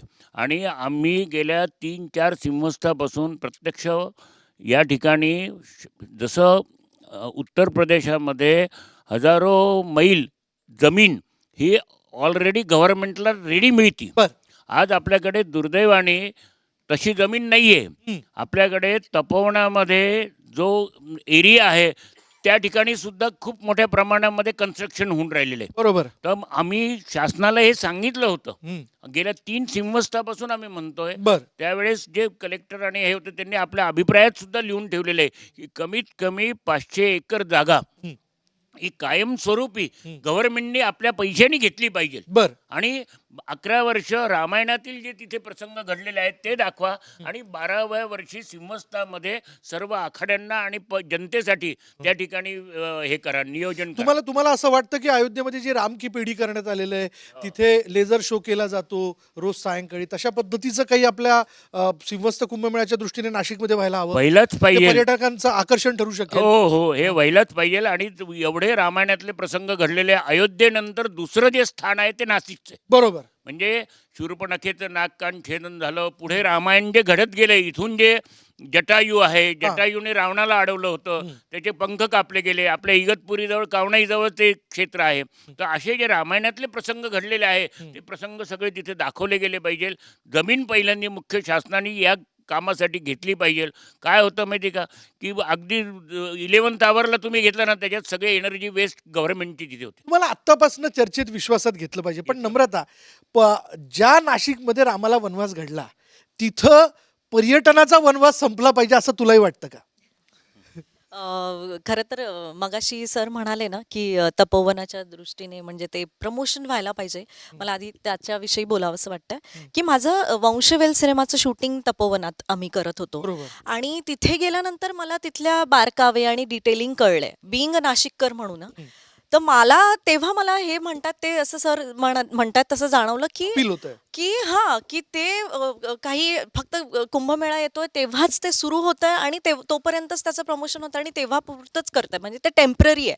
पर्मनंट सोल्युशन याच्यासाठी आहे की त्याच्यावर सातत्याने किंवा काहीतरी कन्सिस्टंटली सांगत गेलं, पाहिलं गेलं सोशल मीडियावर तर त्याचं जास्त हे होईल. आणि आता तुम्ही विचारलं तसं की हो अगदी तसं झालं तरी आवडेलच. बिंग नाशिककर म्हणून तो एक वेगळा माझा मानस आहेच. पण अगदी बरोबर आहे. कारण आपण बघतो की आता आपल्या कार्यामध्ये किंवा आपल्या जयघोष पण होतो की जय श्री राम म्हणून. तर मग तिथेच पर्यटनांचा हे असेल एंड होणार असेल तर आवडेल मला. तुला जर शासकीय व्यवस्थापनाने तिथे या सगळ्या विषयाला घेऊन प्रचार करण्यासाठी जर बोलवलं तर तुला जायला आवडेल का? हो का नाही आवडेल. तिथे एक त्यातला चेहरा व्हायला आवडेल तुला? हो हो हो बिलकुल. काय जाता जाता तुम्हाला अपील करायचंय? की हेच आहे की आता जसं बोललं की जो सरफेस एरिया शॉर्ट आहे तर त्यासाठी भंडारदार इगतपुरी या साईडला तुमच्याकडे खूप मोठा सरफेस एरिया आहे. तर आता पण जी कुंभ प्रयागराजला होतोय त्या ठिकाणी अराउंड 70 to 75 सगळं टेंट सिटी आहे. म्हणजे मुव्हेबल आहे. तुम्ही आज तिथे लावू शकता, एक महिन्यानंतर तुम्ही तो सेटअप पूर्ण उचलू शकता. ॲज इट इज गव्हर्नमेंटने महाराष्ट्रामध्ये नेक्स्ट इयरसाठी की असा सरफेस एरिया तुम्ही बघू शकता जिथे तुम्ही रोड कनेक्टिव्हिटी घेऊन जाऊ शकता आणि त्या ठिकाणी ती सिटी उभी करू शकता. की तुम्हाला जर नाशिक नियर बाय नाशिकमध्ये तेवढी कॅपॅसिटी नाही तर तुम्ही नियर बाय एक साधारणतः 10-12 किलोमीटरमध्ये कुठे हा एरिया शोधू शकता की त्या ठिकाणी ती सिटी उभी केली जाऊ शकते की ओनली फॉर कुंभ. म्हणजे आपण त्या कुंभसाठी ते एक प्रयोजना किंवा नियोजन आपण केलं आहे आणि त्याच्यासाठी कनेक्टिव्ह तयार करून हे सर जसे बोलले त्याप्रमाणे आपण जेव्हा ताण लागते तेव्हा विहीर खोदायला सुरुवात करतो. हे याची सुरुवात गव्हर्नमेंट ॲटलिस्ट 6 महिन्यापासून सुरुवात केली पाहिजे बरोबर. की तुम्ही या 6 महिन्यामध्ये आपण उपाययोजना करतोय किंवा या ठिकाणी तुम्ही त्यासाठी तुम्ही आतापासून तयारी हवी जेणेकरून Yes, त्याचं हा, स्वरूप वेगळं असू लवकर शकतं. झालं तू पाहिजे. जाणार आहे उत्तर प्रदेशला, म्हणजे एवढी सगळी चर्चा ऐकल्यानंतर काय जाण्याचा विचार असेल? नाही, आमच्या शूटिंग स्केड्यूलवर अवलंबून असतं, पण डेफिनेटली जर वेळ प्रयत्न असेल तर असेल, पण yes, yes, नाशिकचा नक्की- गुंबद अटेंड करशील नक्कीच तू. नक्कीच. बिलकुल बिलकुल. चला मंडळी, हा हा बोला बोला, माईक हा एकच फक्त अपेक्षा तुमच्या माध्यमातून गव्हर्नमेंटकडनं व्यक्त करतो हा. की सर्व लोक जे येतात जसे त्या ठिकाणी अमृत बिंदू पडलेले आहे, हा. त्यामुळे त्या गोदावरीचं जे प्रदूषण आहे हा. ते कोणत्याही प्रकारचं प्रदूषण होता कामा नये. कळीचा मुद्दा आहे. किमान मी म्हणतो काय सगळ्या असं पूर्ण पावित्र्य जपा. जिथे मी म्हणतो की जेवढं आपल्या आटोक्यात आहे आणि जेवढं शक्य आहे तेवढं तरी करा. हा. कमीत कमी मी म्हणतो की गंगापूर धरणापासून तर तपोवनापर्यंत एवढा भाग हातात घ्या आणि एवढ्या भागामध्ये गोदावरीच्या पात्रामध्ये कोणत्याही प्रकारचं प्रदूषित जल जाणार नाही. आणि त्यासाठी जो काही खर्च करावा लागेल प्रायोरिटीने तो खर्च करा आणि गोदावरीचं शुद्ध जल पवित्र हे तिथे राहिलं पाहिजे, मिळालं पाहिजे. याच्यासाठी गव्हर्नमेंट तुमच्या माध्यमातून मी गव्हर्नमेंटला बिलकुल बिलकुल बिलकुल. आपल्या माध्यमातून सूचना देखील पोचल्या, या सगळ्याच्यातनं अपेक्षा देखील व्यक्त झाल्या आणि या सगळ्या श्रद्धामय वेगवेगळ्या भावभावनांबद्दल एक साधक बाधक चर्चा देखील झाली. चला मंडळी, जाता जाता पुन्हा एकदा एक एव्ही.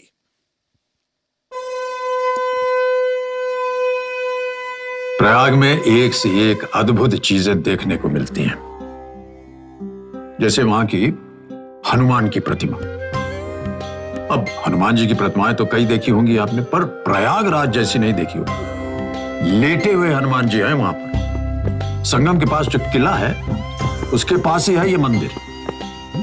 बांध के हनुमान के नाम से प्रसिद्ध है ये जगह. बचपन में बहुत जाते थे हम वहां और आते वक्त हमेशा दूध जलेबी खाते थे. बड़ी फेमस है वहां की दूध जलेबी.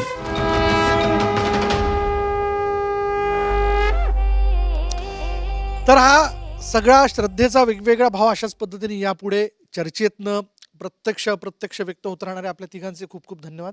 आपण आमच्या या परिसंवादामध्ये सहभागी मलाही झाला. खूप धन्यवाद, कारण की आपण सगळ्या जगामध्ये ज्यांचा आस्थेचा विषय आहे तो विषय घेऊन तुम्ही योग्य वस्तुस्थितीनिष्ठ लोकांपुढे हा विषय नेतात, जनतेपुढे नेतात आणि शासनापुढे नेतात आणि लोकांच्या अपेक्षा पूर्ण होण्यासाठी जो प्रयत्न करतात याबद्दल आपल्याला सुद्धा धन्यवाद. आमच्या रायझिंग मुंबई न्यूज 18 महाकुंभचा हाच उद्देश होता. मी पुन्हा एकदा आपल्या सगळ्यांचे खूप खूप धन्यवाद मानतो. तर मंडळी, आज या निमित्ताने आपण खरं तर हा श्रद्धेचा जो सोहळा आहे यातले वेगवेगळे भाव जाणून घेतले आणि यातनं एक निश्चित लक्षात आलेलं असेल की हा सोहळा पार पडत असताना यातनं वेगवेगळ्या संधी देखील जन्म घेत आहेत, ज्याचा लाभ खरं तर वेगवेगळ्या अनुषंगाने आपण घेतला पाहिजे.